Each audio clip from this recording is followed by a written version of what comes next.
Hello and welcome back to Small Things Brought Together, your online, ongoing series about cultivating a life of creativity. My name is Robin Love.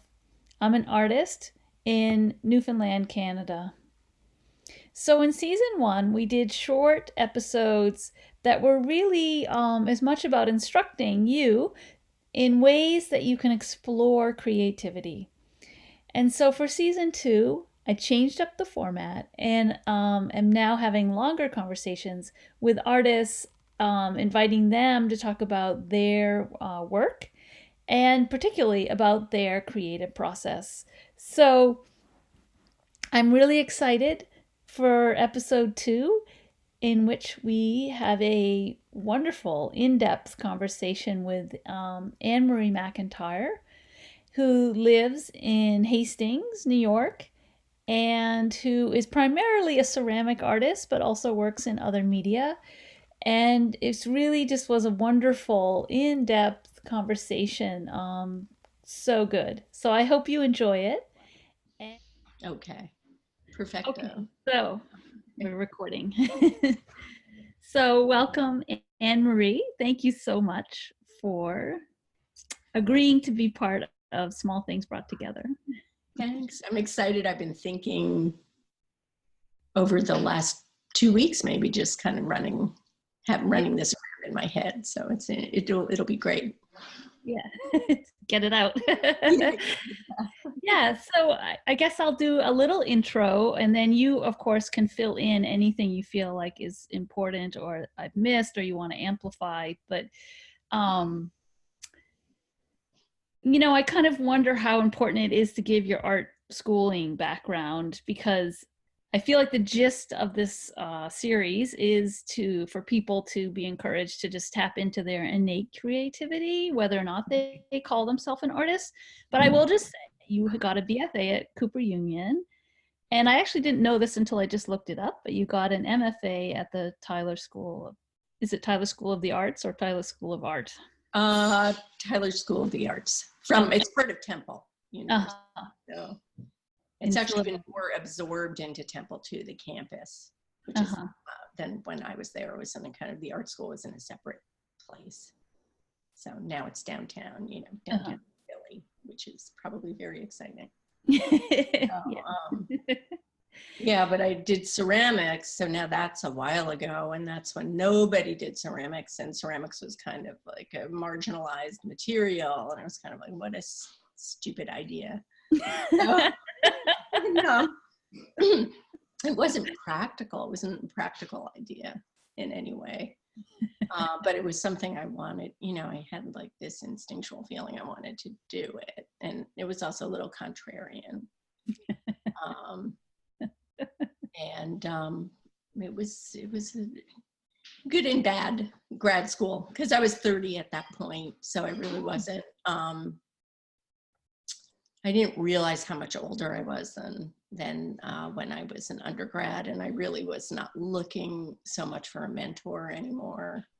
So I didn't really fall in love with any of my teachers or, it was more about having the time and the material space to do ceramics. I worked with glass. You kind of need infrastructure to do that. So for that reason, it was great. Yeah, that's such a good point. If there's such a pipeline, especially now between BFA to MFA, and to go back when you're older. Yeah. 30, of course, now does not feel very old, but I can Yeah. see No, I know. that moment. There was no pipeline, I can say. There was the beginning of the feeling that there was, especially in glass. That was the first time I ever heard about,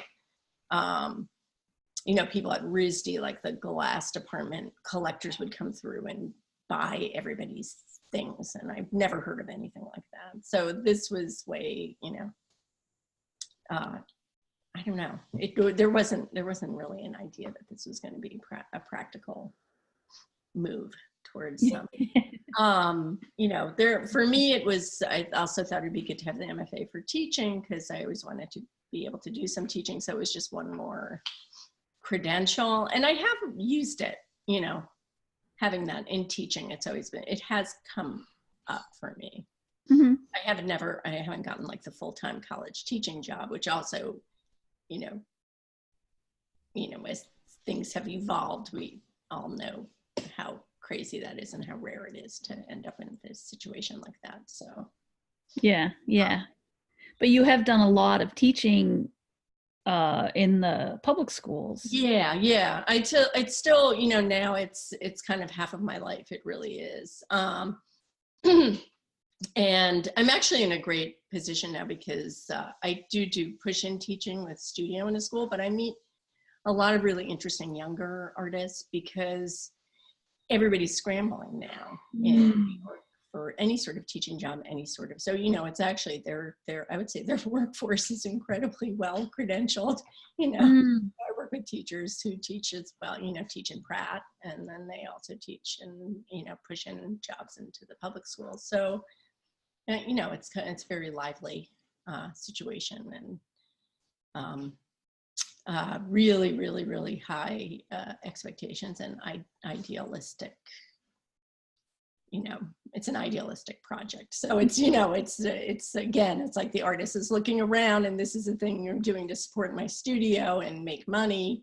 And it turns out to be like just another kind of passion project. So I don't know. I haven't figured out how to. I know that feeling. So when you're teaching, you really do like just give your whole self. And I really actually love being in a position where I have to bring my whole experience as an artist, in some cases to 4 and 5-year-olds. And, it's wonderful. I mean, you get to bring all that wisdom into, in the beginning, into the very beginning, and then see how much, you see the raw energy. Yeah. Artistic energy that is out there, so you get addicted. It's like an addiction to volume, and just see how many children there are in the world and how amazing all of them are. It's very inspiring. Yeah, and I think in a way I feel like that's exactly that energy is what gets lost as people get older and maybe start to have experiences where adults tell them that they're not an artist or whatever. And so by the time you're like, a lot of people have just stopped creating and feel like, oh, it's not for me or whatever, So I definitely feel that responsibility when I'm working with children. I really feel like, I'm not, my intention, even though in New York, there's so many people with jobs in the arts. I mean, of course, there's something practical about learning about art. I mean, there's definitely like a career path and they're useful. But I also feel like you're giving, kind of everyone a permission to be not always having to be a member of consumer society for creativity. You can create it within yourself. You can always be making, thinking, creating. And you don't have to kind of find these other outlets for your creative self. You can really just fall back on yourself. It's free.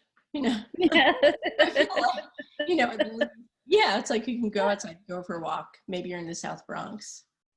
Yeah. But you have this enrichment that's just going to make your life better. Yeah, and I think along with that consumer piece is this idea that we all are supposed to be specialists or somehow monetize every little thing we ever have an interest in. And I don't know when that started happening, but it's really quite oppressive, because you can't just do something for the joy of it, Right. Or if you are enjoying it, it's like, well, how can I make money off it? And it's like, right.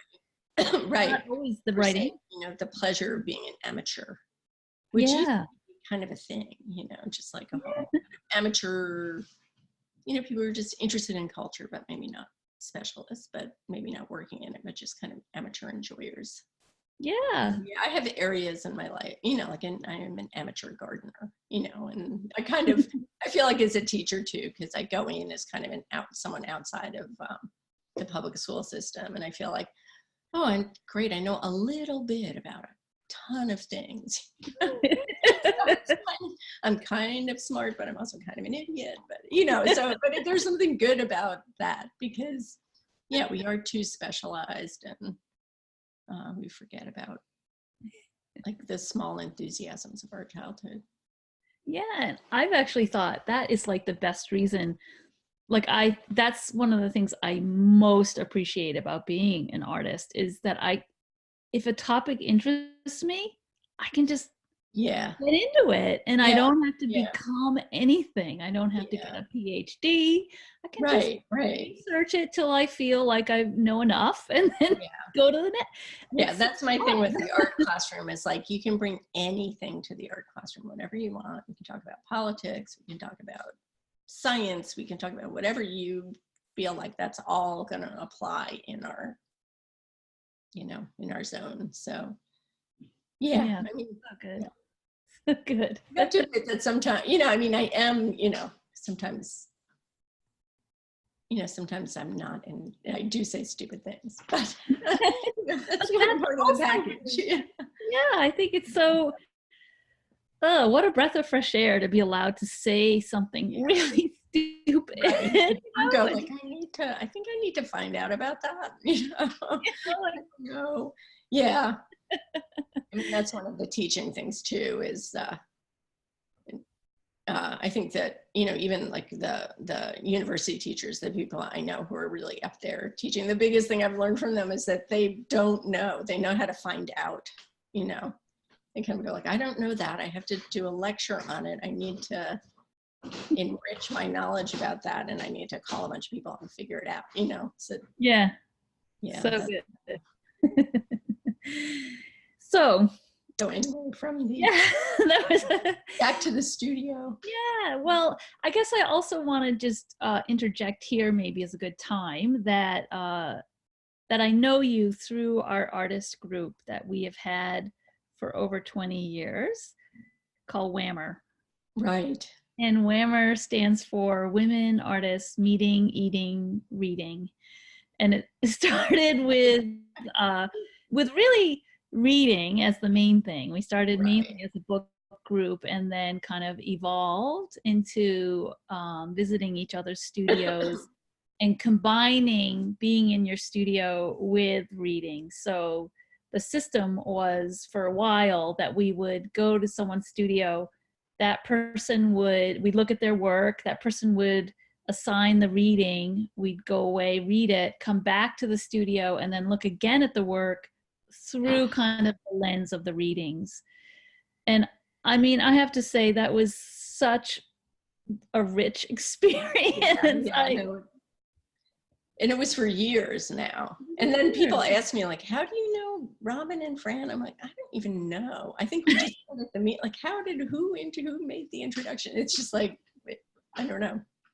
It's been a core part of a long part of our lives now.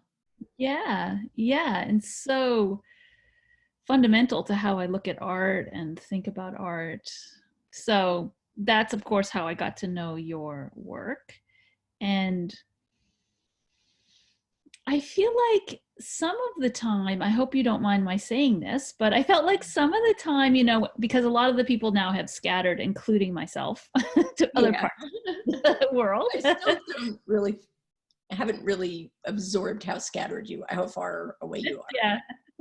Well, I am back fairly regularly. Yeah. But I feel like some of that time was actually a difficult time for you. Mm-hmm. Do you remember it that way? But I think I don't know, I was talking with my grown children, and I just said, I think now is probably one of the least difficult times of my life. So we're just talking about getting older, and I was like, and honestly, I'm probably like more together now than any other. Like, forget about the 20s, forget about the early child rearing years. They were very difficult. Yeah. And I think like the career ambition of those years, like now, I don't know, I have the career ambition, but I also kind of have some sense of reality where it's like, I don't, it's just, I don't know. It's more in proportion. There isn't some idea that some big career thing's going to happen. It's like, this is it. This is what living in the arts is. This is where I am. I've had a life in the arts. This is what it is. Yeah. You know Yeah. what I mean? There's no thing that's going to come and change, or Yeah. this is what a life in the arts is about, you know? Yeah. So I can appreciate it now. Yeah. Well, that is such a liberating Yeah. thought, I think, Yeah. because when there's that little edge in the background, or big edge, as the case may be, of what's coming next, or am I, Just like striving. it takes a lot of energy away from actually making work. Yeah, yeah, exactly. Yeah, and I think for a lot of us, it's like we're all active artists doing things, but it's still a mystery how anybody would, you know, make a living or make money in the arts. It's still totally, even though we're all in it doing it, you know. Yeah. Right. Work, I don't know, you know. So Day by day. yeah, exactly. So I'm just kind of anyway, that's a longer, different conversation. Yeah. So Yeah. Well, so and as I was like recalling, you know, those times, and going to each other's studios, and then readings, the reading that I so associate with you is that the Walt Whitman poem, I think it's called "This Is Compost." it's like this compost. Yeah. So Yeah. I'll put it in the description. It's long, so I won't read Yeah. it. But I'll post a link or something so that people can read. Yeah.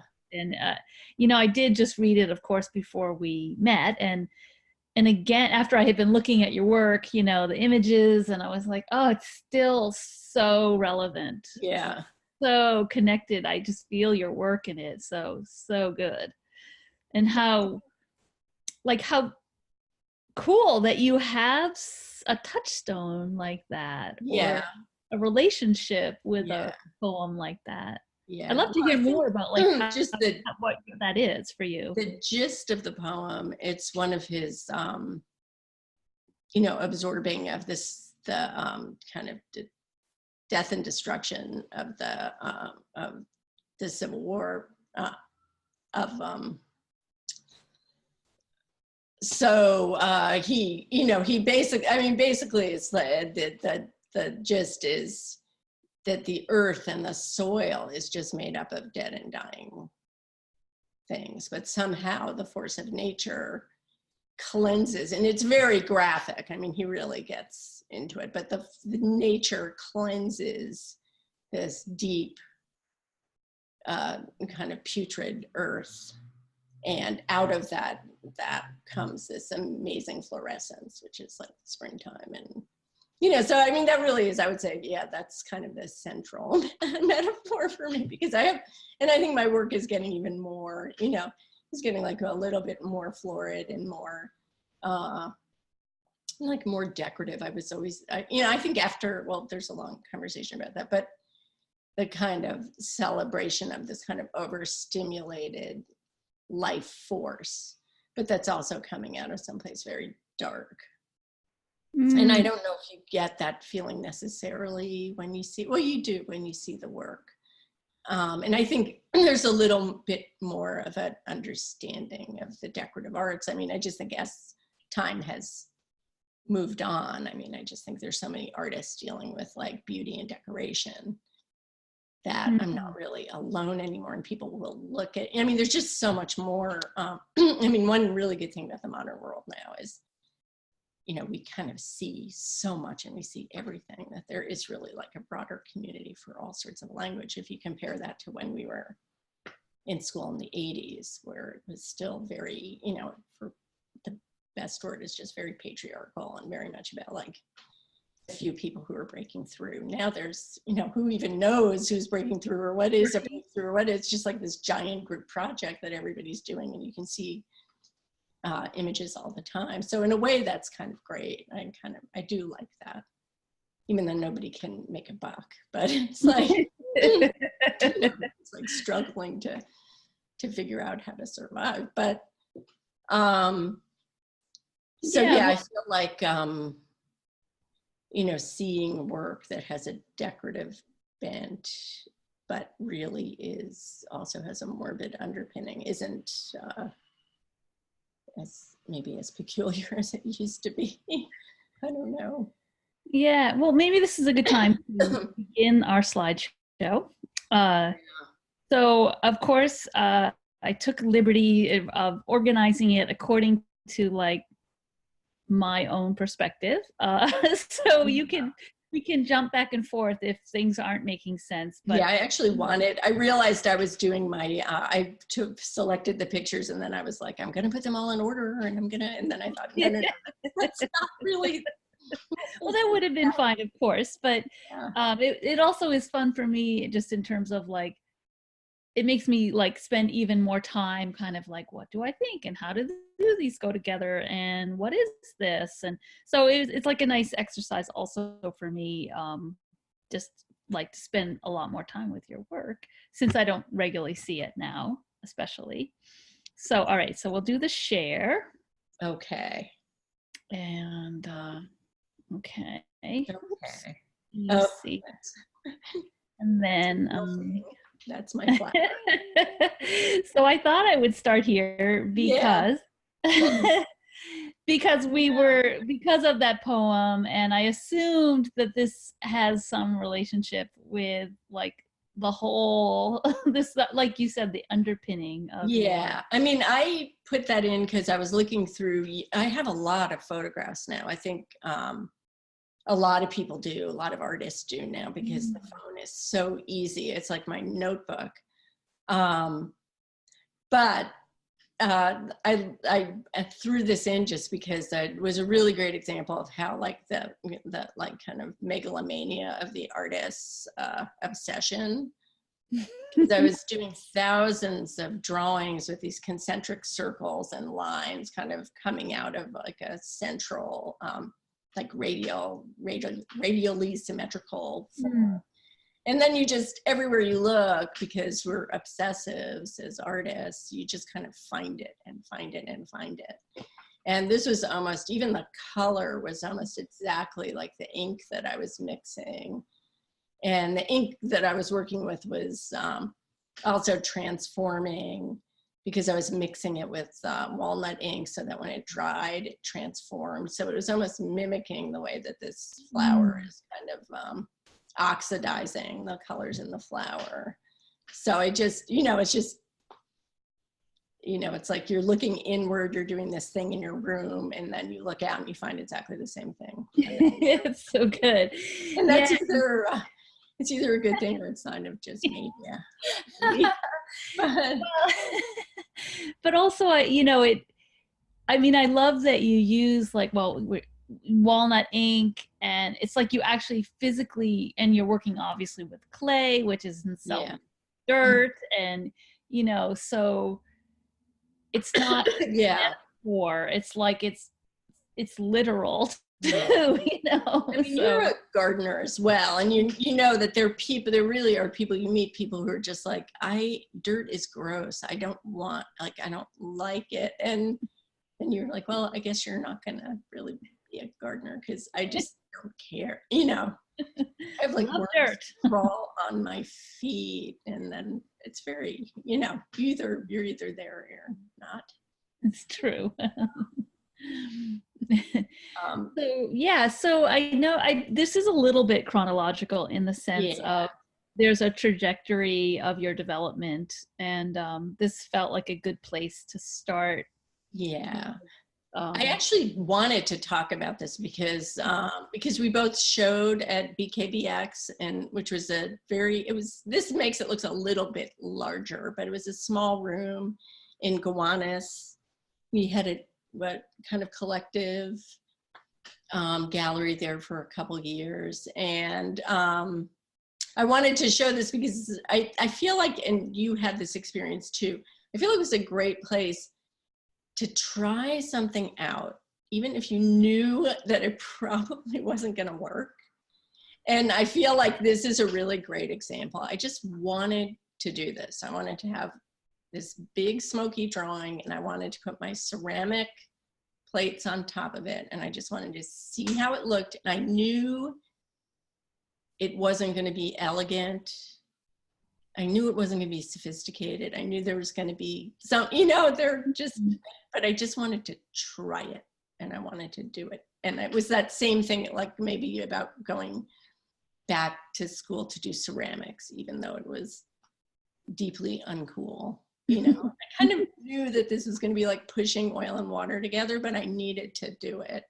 And BKBX was a really good place to do something like that. So it was. And yeah, I mean, I did have also the similar experience of one which kind of worked and one which really failed. I don't see this as, I mean, I'm actually a little surprised to hear your description, because in the sense of like in not being elegant, because I thought and reminded like this was so beautiful, and there was something like, oh, like you can do that, about it. And so yeah, these are some detail shots. Thank you. I mean, I plus it's that strange thing about showing your work, like when you're not showing and then you think, all I want to do is just exhibit more. And then you go into the process of exhibiting and you realize that it's actually probably one of the most painful processes. It's like, did I really want to do this? It's like, I think 2 weeks before this, I told Jeremy, I was like, I'm not doing it. I can't. I'm just not. And he believed me. He was like, oh my God, she's really not going to do it. And I just pushed through. Because there's something great about hiding, Well, it's very safe. Yeah. And you don't want to. You want to show people your work, but it is kind of excruciating. Especially, I don't think I have a real habit of exhibiting. So you would get like more of a callous and more effective at doing it if you did it more. I mean, I think. Yeah, I assume, but I think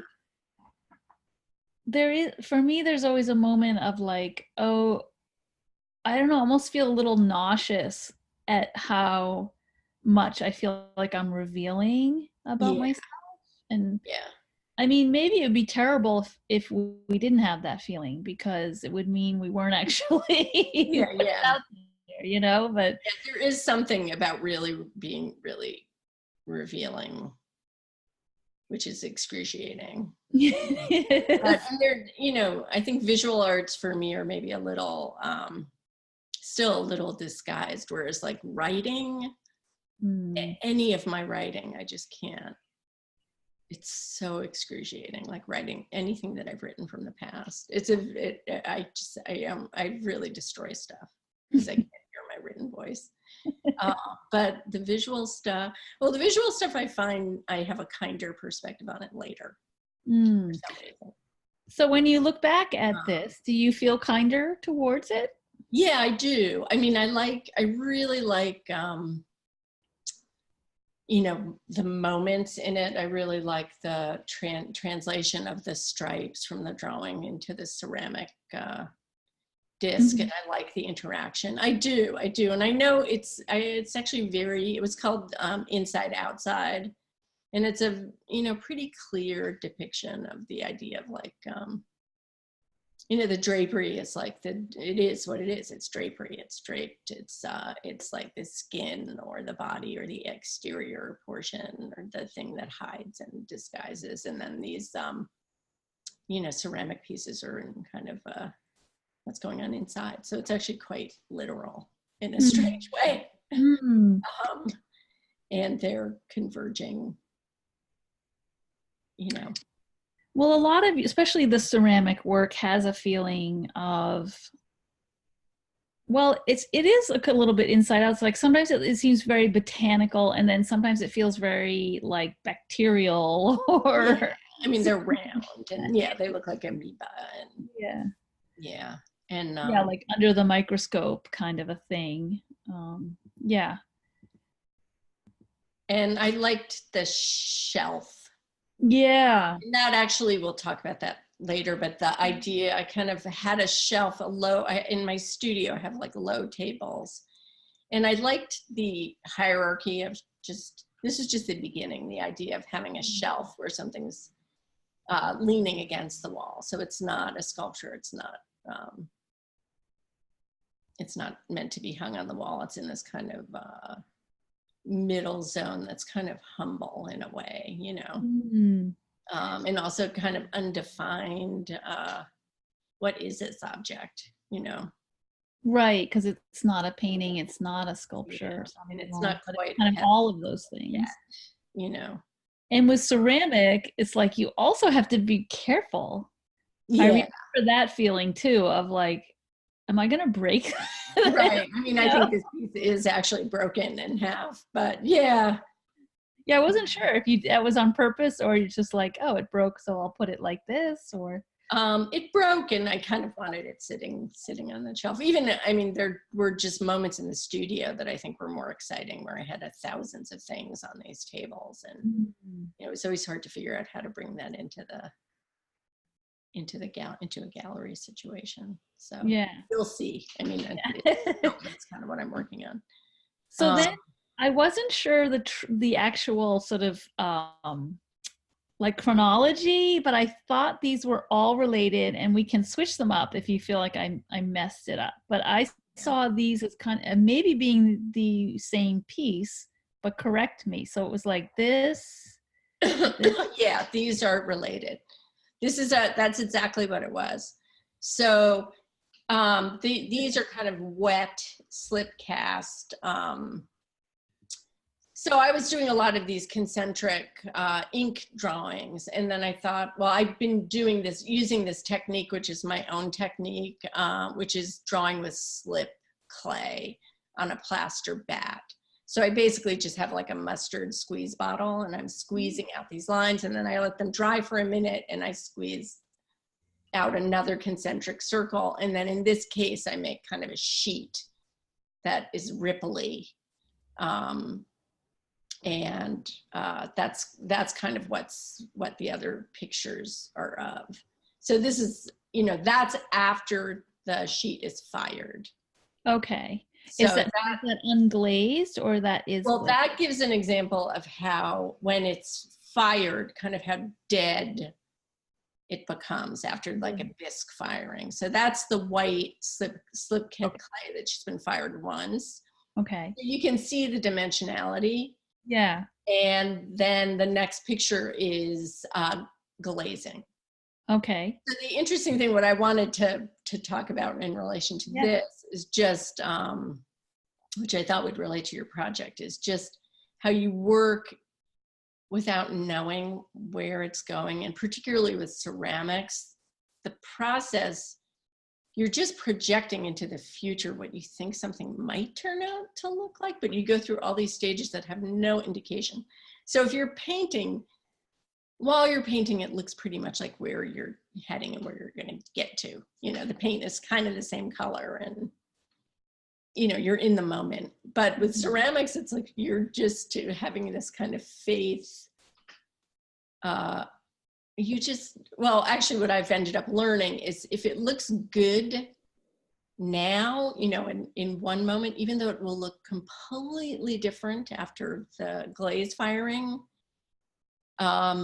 it probably will turn out to look good as well. So there's this kind of mysterious, like you can kind of look at it and go, it's not going to look at all like this, but there's something about the vibe I'm getting from the piece that I know it's going to.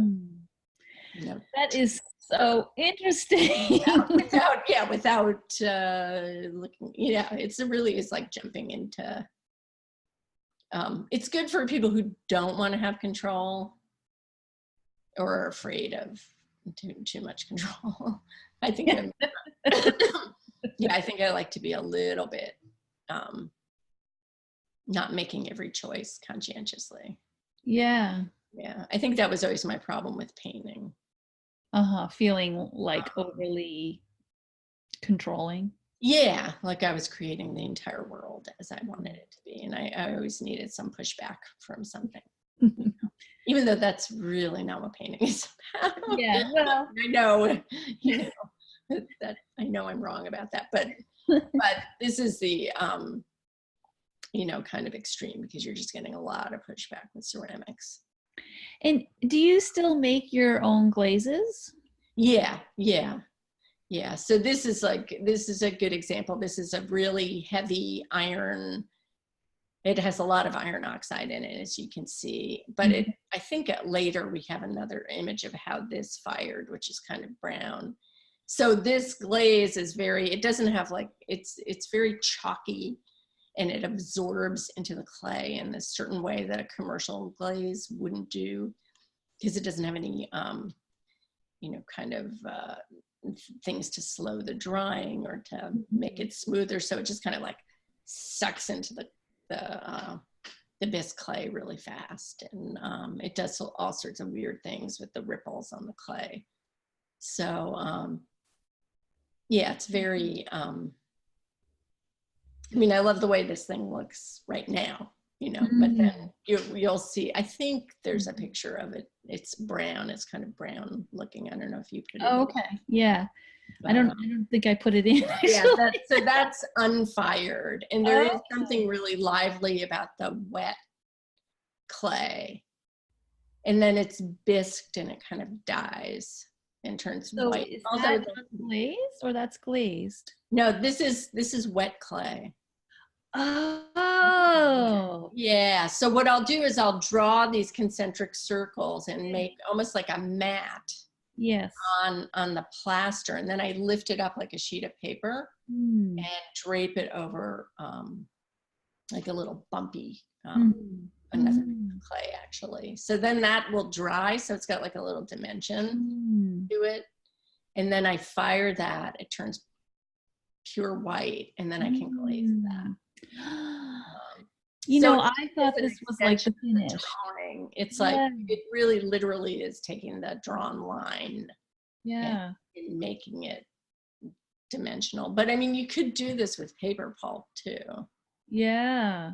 Then it wouldn't be heavy or fragile. It'd be fragile. Yeah, right. It wouldn't be. So, I wasn't sure. It looked like this was on a plaster thing, so I thought, well, is this in? Like, this one almost looks like it was in the kiln or somewhere. No, I just lifted it off the plaster bat and put it onto this piece of wood. Okay, all right. Okay, it's in a situation where it's actually drying now. Okay, yeah, because then I thought there was something. I actually was like, wow, there's something really kind of amazing about it. It's just like so monochrome and like in this color that I guess I was like, wow, I would never like reach for that color, but there's something really powerful about combination of like it's sort of dainty and filigree almost, and it's like battleship gray, but I didn't know that's actually Getting a good gray is kind of hard. Like finding a good gray. Interesting. Super interesting. So then I thought this was a glaze. Yes. And then is this the finish? After it's fired, So that's the first one you can unbelievable. No, it's crazy. It's such a transformation. Actually, this one's really beautiful before it's glazed. So that's what I mean. Before it's fired, the minute I saw this, I was like, I don't know what's going to happen, but I know it's going to be really great because this looks really great. So that is actually a piece that was already glazed. So it had a glossy glaze on it, but it was kind of like a very flat pink, and I didn't like it. So I dipped it again into this iron oxide glaze, and you can see that all the crazing lines absorbed more because they were actually cracked through the glaze. So the glaze absorbed more into the crazed lines. So that's just like a natural phenomena that happened, the crazing from the glaze. And then I fired it, and apparently the pink glaze that I had underneath just had the capacity to absorb a lot of the iron into it, except for around the crazed lines where it was a little bit thicker. And it also transformed it into this kind of blue-green change the color of the iron. So you always have stuff like that happen with ceramics where the color just completely changes. So that's kind of, I'm turning off that. So yeah, it's that kind of transformation. And I guess the thing with ceramics is you can either become a production potter where you find the cool thing that you know how to do and you do it over and over again, which actually has informed like the whole history of ceramics. It's like, because you put in a lot of energy, just, heat, energy, and everything. So once you find something great, it's like, do it again, do it again, do it again. So if you're like coming from an art perspective or more of, a fine art perspective or that education, it's like, I never really want to do anything again. Like I have my bag of tricks, but then I'm always trying to undermine it, or I get tired. I go from here, I go from there, I flit around. I mean, what do you feel like, if you don't mind me asking? We don't have to spend a lot of time on this particular thing, but I am curious, ceramics having a moment right now. Yeah. And how do you feel about that? I mean, you've been steady, it's not like, I'll you say, like, honestly, I think it's one of the hardest materials to work in. It's really hard. I mean, it gives you a lot of pushback. It's really hard it's like you have to have a long engagement with it. It's interesting for me because it's just interesting to see other people. I love that it's getting respect for sure. So I don't have like any, I mean, it's actually good it's coming at this time in my life because I don't feel like I have like any ambition issues with it as much as I did when I was younger, where I'd be like, that's my thing. That's my thing. That's not really bugging me right now. But it is interesting. Like one of the big issues I find with ceramics is just like a basic issue of scale because it's so dense, it's heavy. It's hard to make something really big. It's like, and I'm still struggling with that. Like, and so I love that we're being asked to go into galleries and look at things that are kind of small or kind of in a different, you'd really have to put yourself in a different state of mind to look at a small thing on a pedestal. You really have to just, change a lot. So I kind of appreciate that, people are being asked to shift scale like that and kind of look at intimate work. And maybe when you're going around Chelsea and looking at different galleries, all of a sudden you have to go into this space and look at something that's really quite small and kind of project onto it and project into it in a different way. So I appreciate that that's happening. It's like a different, like, going into one of those big Chelsea galleries where the ceilings are so impossibly high and often the work is how do you overwhelmingly huge, and there's like this awe of the scale and like so like have a sense of awe, but that it's like focused into this small, really. I mean, I think it's a big problem. I mean, I don't even know if I'm really ready to talk about it with as far as like everybody who's working in ceramics. I think I'm actually kind of happy for the engagement. Believe it or not, I am. So good. Yeah. I mean, I don't know. I mean, I just feel different. I think I'm just in this other portion of my life now, because I told my son has a friend who's a sculptor who's 25, and he's starting to do clay stuff, and I said to my son, I was like, tell him to come to my studio so that he can like steal all my ideas. I really feel like it's like I have these weird things, they're just going to disappear. And I think there is also, I work with a lot of younger people. I work with high school kids, and so I think I just have a different, I'm like, to come and take these ideas and see what happens. I actually wouldn't mind being more in dialogue with people about my process. This is a good, which is why I'm talking to you. It's kind of, so I mean, I think that's also another thing about like creative engagement.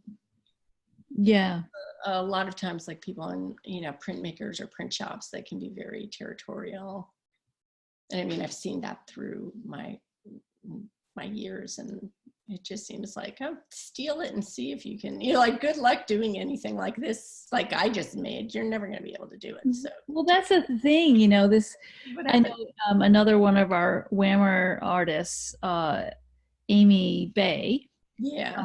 she has talked a lot about copying and kind of the sort of patriarchal thinking behind it. It's very, if you don't want to use that word, fine, but you could call it hierarchical, as if one person has this idea that's like, sprung Yeah. from their mind and their hands, and it's like Yeah. original, is of course absurd. Yeah. And so what is it if we were actually to let go of that? And Right. so it's really inspiring to hear Yeah. you talk about it, like, Talked about it at our last meeting where so beautiful. well, I also like read this an interview with Nicole Eisenman, and she was saying that when you see someone else's work that you like, you need to kind of say, oh, I'm glad they did that because I don't have time to do it. I'm just doing all my stuff. So I'm glad that person kind of did this thing that I wish I did, because I don't have. Yeah. And I kind of have tried to take that on, like we are in this kind of group project moment where, because of social media, if you use it right, you can actually share in a great way with other people. So yeah, when on a good day, I actually more frequently feel that way now than I did when. I think that's also part, we've talked about it, it's part of being a teacher too, because you kind of feel like, if I don't use it, someone I know will use this information. Whereas when you're in your studio by yourself, it's like, it's mine, this is my Right. and you go to see shows and you're a little bit like, why this sucks, my stuff better, why is this person good, and there's like a more jealousy mindset. But whereas, if I move into the community as a teacher, it's just like, I saw this, I saw that, this is cool, you'd like this, you'd like that. It's just more That's, it makes me think about well, even what you were saying, like how a work has energy from the get-go, and even though, like with this piece, like you don't know what's coming, it could be yeah, almost like 180, but it's still good because there's an energy there that's, right. and it's like, I think about that a lot in terms of um giving and sharing within our art, in terms of ideas or themes. And I feel it in myself of it, if I come up with something and I feel stingy about sharing it, like, because I'm fearful someone else is going to steal this idea. Mm-hmm. Mm-hmm. Such a horrible feeling. And then it's like, how could the work not then take that on, So, Right, right. like the generosity of your attitude, I want to say it comes through in the work. Oh, I And hope so. Yeah. I can't say that maybe that was part of what you were saying about the harder times of like that we were going through, or that I was going through when like we were younger, maybe in my 30s. A lot of that had to do with just like striving to have some sort of mysterious career, which then when you actually look at it, like if you remember being like in college, like we just were all, everybody, everybody sucks. We're so great. Like we just hated, hated like all this, like that, like pictures generation. And then like, to like Schnabel and all these big, stupid personalities. We hated them. But then it was like, we knew we were better, but none of us really had done that much work really, So I think in transitioning to my 20s and 30s, then at a certain point you just have to go, well, you just have to make some work really. And just be like having this kind of ambition fantasy. yeah. And I remember actually Yoli saying, that was like a great wisdom, saying like, if you don't enjoy being in your studio doing the work, then forget about it, because that's the only good part. Like all the other stuff is just kind of crappy career stuff. So then, yeah, it's true. You have to. Yeah, thank you for reminding me. I forgot you said, yeah. So So, tell me about this one. Very this I exciting. just showed because I wanted to just show, because I feel like my studio, there's like a ton of energy there, but it's very, very private. And I'm a little bit out of the city. And I try to get, I mean, that's for the last 5 years, I could say, like trying to get people to come for studio visits is, I've put it on my list of things that I really have to do. And you try, everybody's busy. It's very hard to make that happen. And I feel like there are all these mysterious things that happen that nobody sees. So I just wanted to show, this is like after a lot of these discs, these larger discs have been in the bisque kiln but haven't been glazed. But I kind of love the way they look right now. And they're on this flat table that's how I've been kind of configuring my studio for the past year, is having a kind of low flat table that I could put drawings on and sculptures on the drawings. So I've moved from the wall onto a table. Okay. And so this actually is almost a year ago now, which is kind of shocking. It's the new stuff. It's like, how did that happen? So that kind of shows my summertime studio when I do a lot more drawing in the summer, because it almost feels too hot to fire the kiln.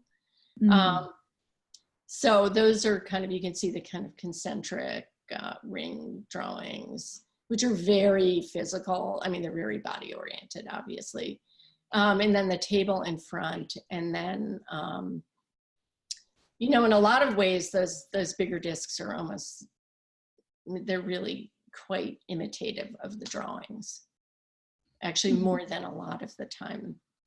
A lot of times the ceramics were kind of adjacent, but not exactly connected. But now I would say they actually really, they're almost the same. It's like the same drawing.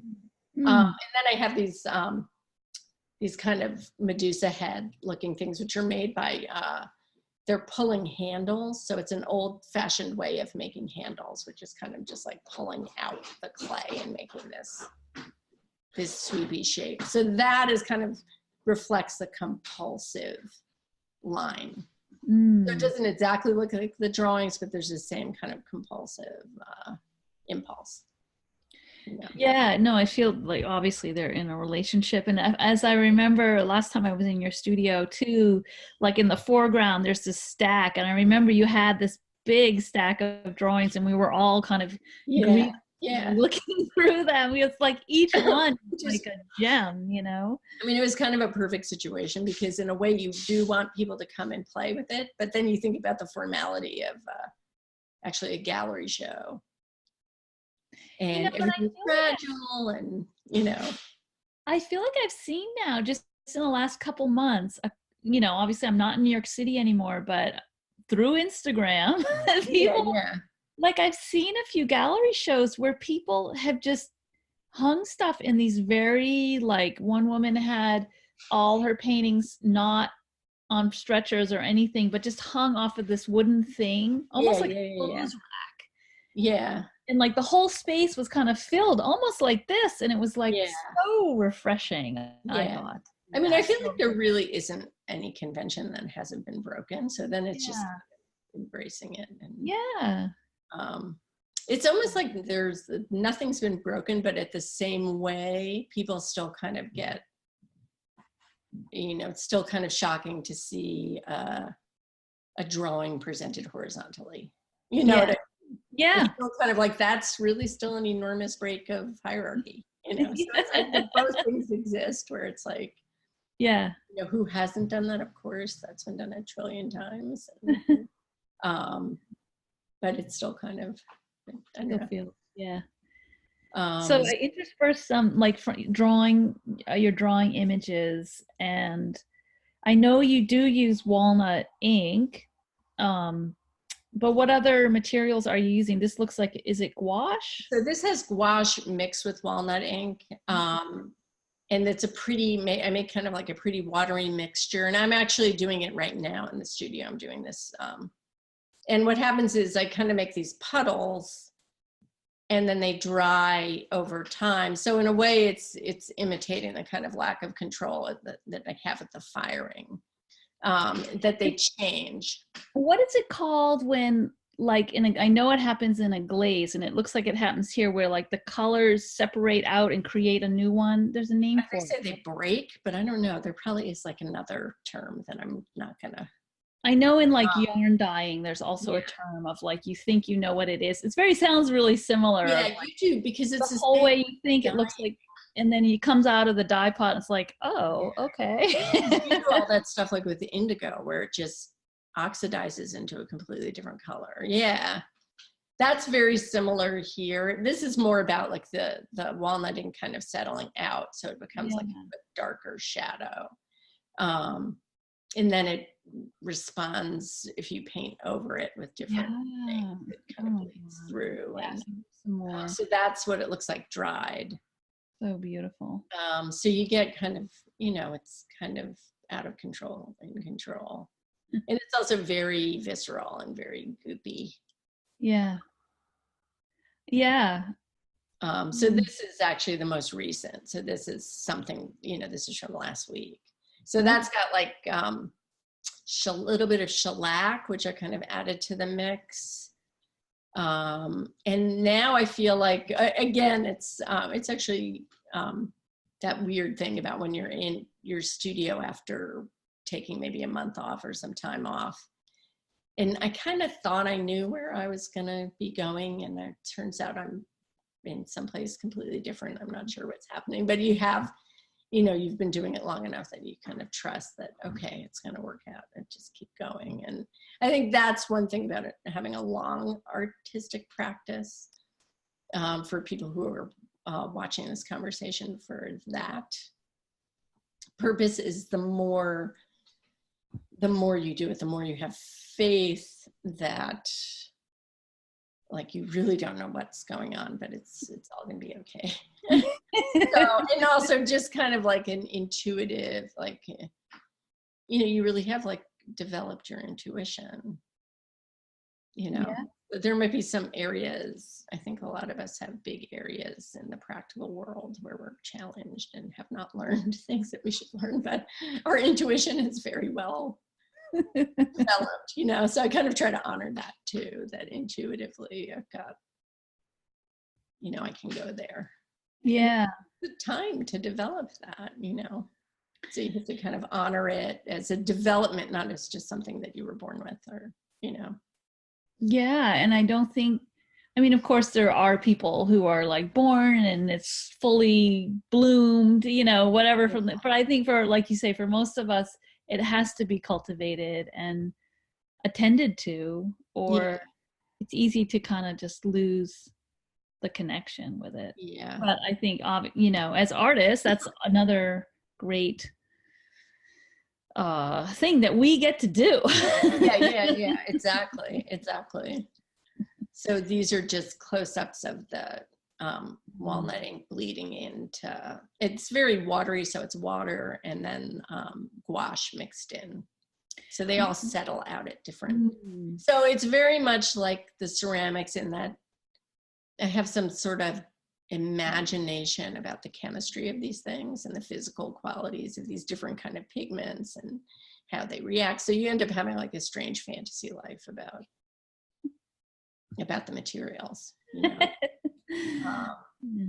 So this is also this is pretty recent. And I guess this is a good illustration of like kind of this overstimulated life force that might have a gruesome side to it. For me, these two colors, they're so beautiful together. Well, that's the depth of the walnut ink, because that's the green is just a yellow gouache mixed with this walnut ink. So it turns into this like crazy, it's like that kind of good color. Black. Do you have a walnut tree in your yard? Is that what you get? I have actually in the grounds of my studio building has a big walnut tree. So I've been making the ink for years, because you just walk by the tree and you just look at the ground and the ground is completely stained. It's just like, it's so obvious. It's one of the easiest things to make. You just put it in water and it soaks out and you can boil it up if you feel like it. From dyeing, right? It's just. I have dyed with the walnuts, but they always look so promising and inky, but on when Yeah. it comes to actually getting that color on the wool, it's more difficult. But I've also Yeah. used it as They're ink. not, it's not as dense as you would think. And it's a tannin, it's a tannic acid. So it's different. It's got a completely different, it's not pigmented at all. Right.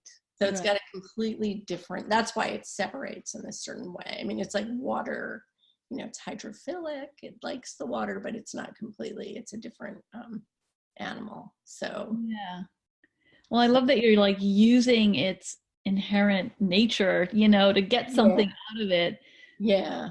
That's so Also, walnut trees are just interesting because it's toxic, walnut ink. And actually, it's made, the tree does it specifically so that nothing grows under walnut trees because cool. it's toxic to other plants. So it's kind of like just keeping its territory clear underneath, which is Oh. great. And it's also, the strange thing is it's a little chemical, you know, it's like chemical power plant where the fruit is toxic, but you can actually make walnut syrup. Like you can actually drink the sap. It's not toxic. It's like, what is this tree? It's just this crane, you know, It's like the yeah, Walt Whitman poem, like it in one is. It's like, tree. what is going on? What kind of transformation? So, Life, death. yeah. Um, so So is yeah, this a recent view of your studio this then? is recent. Yeah. And I don't know what I'm doing. I didn't think I was going to be doing this. I seem to be like just into this more gestural, making these puddles and kind of making these hand and finger shapes. And I think actually this work right now, I feel like it's almost, because the shellac reacts with the paper in different ways depending what paper I Mm. get. So I almost feel, I don't know, I've been looking at, like, I saw a lot of dance performances this year, and I almost feel like it's like the size of the brush, the size of the paper, the texture of the paper. It's almost like setting up a motion that's going to happen. Mm. And it's almost like what deciding on the paper is almost kind of puts it all into motion, you know? Mm. So I'm Mm. not quite, I'm a little off kilter. Like I have to, all of a sudden I have to think about sizing and the different sizings on these papers. And Mm. I have friends who have been working at Giordane. So I know like these paper makers, I'm thinking, do I have to get into that? And I think maybe I might, you know, it's actually an obvious leap, but It is. Yeah. I'd love to see what you yeah, do. because this is a very commercial, this is just like pretty commercial watercolor paper. And actually I like the cheaper paper. I like using a little bit of a lighter weight paper because it wrinkles and responds. But then again, it's one of those artistic choices where you're just making stuff more ethereal and ephemeral and Mm. to disappear, which is also another kind of, I think another idea and strain that I think about a lot. Yeah. I don't know if it comes out in the work because I'm pretty much making conventional artwork. You know, I'm not really making things that disappear, but Well, and especially if you think about ceramic as some of the oldest things that we yeah, have in human yeah, ceramics is culture. terrifying actually, how permanent it is. But So the next few are the ones where you've set them on the table. I might even just go through yeah, them a little bit quicker because, you know, the idea of, and this one was actually quite intriguing, and I wonder yeah. like how deliberate that was, or This like is just just like, in the process of the studio of yeah. drawing, piling up drawings, putting the ceramics out, then putting drawings on it. Because when I'm working, you know, I especially last summer I said I just want to work on bigger, better quality paper, and I want to work quicker, and I don't want to belabor. Mm-hmm. So then economics comes into it, which is terrible. Like, I want to work on more expensive paper but quicker. And I have this kind of impulsive behavior, so I'm making, you know, 10, 15 drawing, you know. Yeah. So this is just how things pile up. Oh.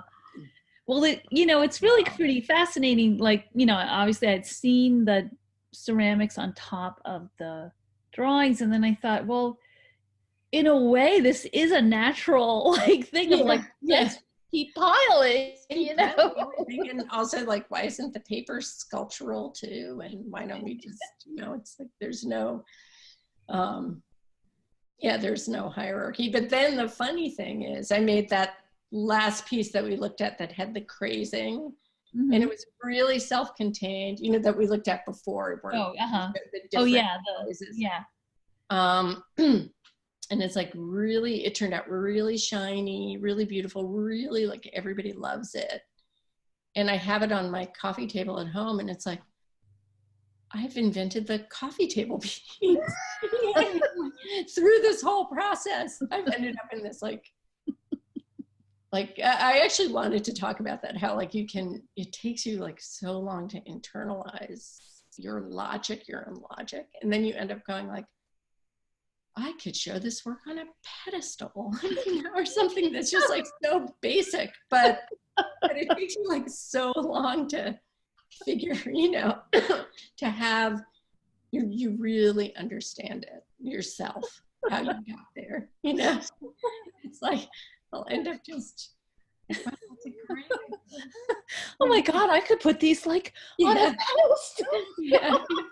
That happened with me. Like, I was doing all the glazing, and I was like, I'd really love to I wonder if I could draw with powders. And I was like, I know all these artists who've done that. And like, I don't know. And then at some point I just was like, I could draw with pastels. And it just was like, but I needed to think of it completely through my sculpture. It had to come like out of the sculpture for me to understand how I was going to use that in drawing. So it's very convoluted. And I mean, that's what's exciting too about being engaged in the arts and other people's arts. It's like when you start to have insight into that too. Yeah. Oh, it's a drawing, but it's also a very, very shallow sculpture. Surface of the paper. Yeah, I mean, I feel like I see this happen like throughout my whole life with things where it's like you can hear something said a bazillion times and even sort of intellectually think you know it, and then all of a sudden it's like, oh my God. And it's like if you were to say it out loud, it's like, duh, Yeah, exactly. It's like just doing it is so different than reading about it. Yeah. So yeah, this is just, and also it's just, I don't know, I guess I'm feeling like it's just nice to share what's going on in the studio, because that is really the liveliest time, So this is a little more controlled. And then this is the last image that all of us, our lovely round. Yeah, no, that was fun because also we all know each other so well that it's like, just pick it up, there's no. We had such fun, I think, everyone taking turns like, well, what if it went here? And what if this was on top? And it just was never ending fascinating. And I was looking at your website, which I'm not sure how, I guess, is it still your Tumblr blog? Or it's a separate? No, I have a Squarespace. Okay, that must have been what I was looking at, because there's a lot more images. Yeah. And like the round piece with the white on top, the sort of lacy white on top, like you have a lot that's more. Right in the middle here. Yeah, that was like a whole series of works that we didn't even talk about.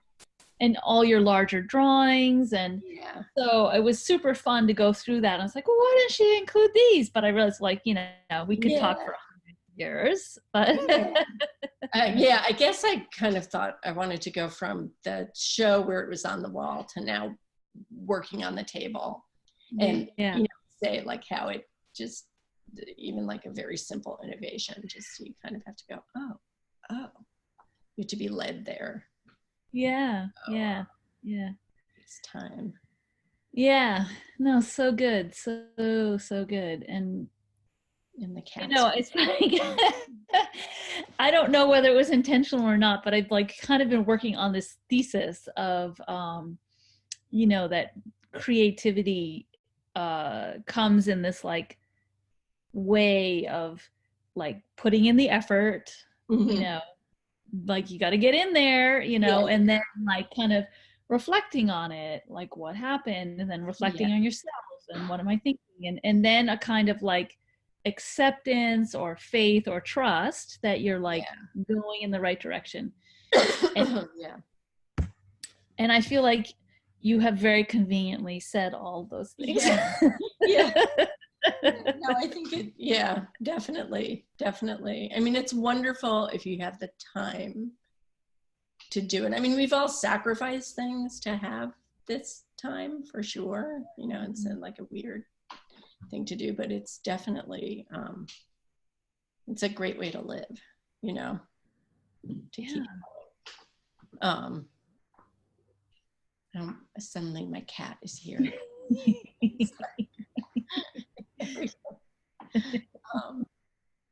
Yeah. So I'm just trying to think what else. I've just been talking from my perspective, but Yeah, well, that's what I want to hear. yeah.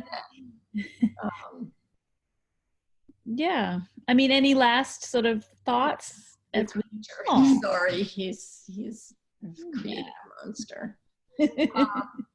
No, well, I think I wanted to really, I just wanted to describe like the wall to the bench, just the energy of the studio. And then I think it's been a great conversation.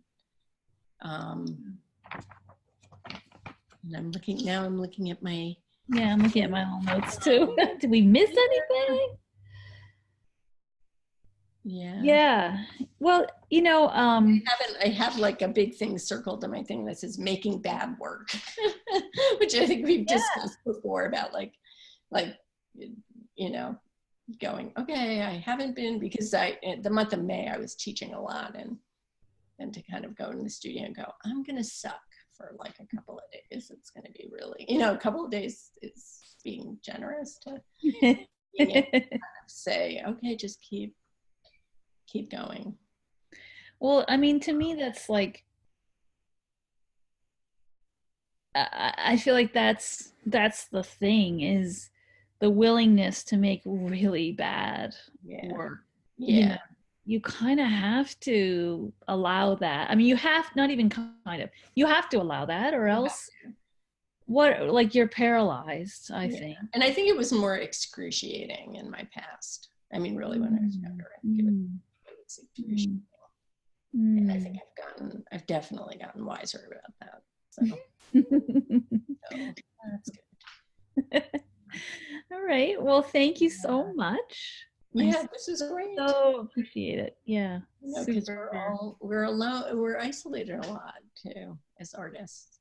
Yeah. And we're not that way. I feel really great about being part of an artistic community. I mean, there are bad things about it, but I feel like